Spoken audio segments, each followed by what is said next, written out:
તો આ મુદ્દે મોટા સમાચાર છે। અમદાવાદમાં સિવિલમાં તાંત્રિક વિધિ કરનાર મુકેશના ઘરે પહોંચ્યું છે TV9।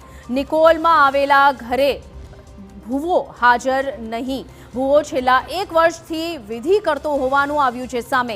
TV9એ ભૂવાના પરિવાર સાથે પણ વાત કરી અને ભૂવાના ભાભીએ આ બધા સાથે કોઈ સંબંધ ન હોવાનું જણાવ્યું છે।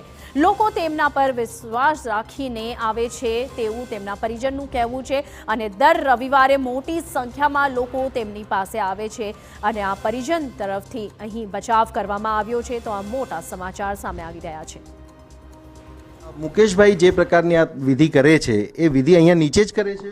ના ના, તો અહીંયા જે મંદિર બનાવેલું છે એ ખાલી જ મંદિર બનાવશો કેમ કે કોઈ આવે ને જોડવા માટે। બાકી આ વિધિ ક્યાં કરે છે મને કશી ખબર નથી સાહેબ, કે ક્યાં કરે છે, શું વિધિ કરે છે મને કઈ ખબર નથી। એમના પરિવારમાં કોણ કોણ છે ને ક્યાં રહે છે?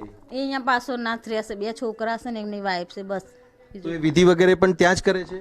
હવે એ તો ત્યાં કરે છે કે અહીંયા એ મને કશી ખબર નથી સાહેબ, મને ખાલી રવિવારની જ ખબર છે પણ વિધિ ક્યાં કરવા જાય છે, શું કરે છે એમને કાંઈ ખબર નથી। કેમ કેટલા ટાઈમથી કરે છે?